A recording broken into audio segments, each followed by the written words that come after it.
Hello, everybody. Welcome back to a new segment of 7th grade science notes. This week, we're going to talk about genetics and the human body. This week is about genetics. The human body will continue the rest of this presentation. Genetics. In genetics, we're going to talk about Gregor Mendel and heredity, characteristics and traits, Mendel's experiments, dominant and recessive genes, Mendel's ratio, inheritance, genes and alleles, genotype versus phenotype, and how to on a Punnett square. Heredity in Gregor Mendel. Heredity is the passing of traits from parents to offspring. Sometimes a trait in parents was not present in the next generation of offspring, but it showed up in the generation after that. My sister looks like my grandfather is a good example. Also, understanding about hair color and eye color, that all has to do with heredity. Gregor Mendel, he discovered the rules of heredity in the monastery garden using characteristics of pea plants. Characteristics and trait. There's things called a characteristic, a feature that has different forms in a population, hair color, eye color, height, etc. A trait, the different forms of a characteristic. So not just hair color, but brown hair. Not just eye color, but blue eyes. Not just saying height, tall, short. Then it brings us to pea characteristics and traits. So what are the pea's characteristics? Flower color, plant height, pea shape. And what are the traits for each characteristic? Tall, short, smooth, or wrinkled? Mendel's experiments. The first experiment. Mendel first started by crossbreeding a purple pea plant and a white pea plant. All of the first generation plants were purple. In the second experiment, Mendel made the first generation plants self-pollinate. That means they rubbed them together. So 1 white flower for every 3 purple flowers that grew. So notice that white didn't show up in the first generation, but it does show up in the second generation. So dominant trait, the stronger trait observed in the first generation when parents that have different traits are crossed.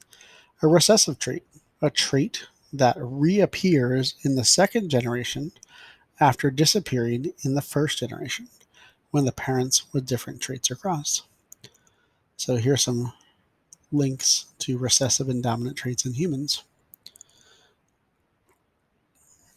So a dominant gene, cleft chin, widow's peak, dimples, brown black hair, freckles, brown eyes, free earlobe. Look at the recessive gene, no cleft in the chin, no widow's peak, no dimples, blonde hair, no freckles, gray or blue eyes, and attached earlobe. So let's look at Mendel's ratios. Mendel found from his pea experiments that there are 3 dominant traits for every 1 recessive trait, written like this, 3-to-1 ratio. Traits and inheritance. What do the ratios tell us about how traits are passed from parents to offspring? First generation of plants have 2 sets of instructions. Genes, 1 from each parent.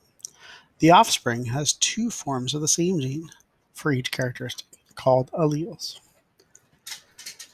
Genes and alleles. Gene is a segment of DNA that is located in a chromosome and that codes for a specific hereditary trait. Each gene contains 2 alleles. Dominant alleles are the capital letter, in this case a capital B. Recessive alleles are shown with a lowercase letter, in this case a lowercase b. Genotype versus phenotype. Genotype, the combination of genes from 1 or more traits. Homozygous alleles of a gene are the same. Big B, or little b, little b. Heterozygous alleles of a gene that are different, big B, little b. Phenotype, an organism's appearance or other detectable characteristic determined by their genotype. So example, black hair, big B, big B. Brown hair, big B, little b, heterozygous. Little b equals brown hair. Blonde hair. So same thing you can see here that in the flowers, though, there's not a third color. So big P equals purple flower.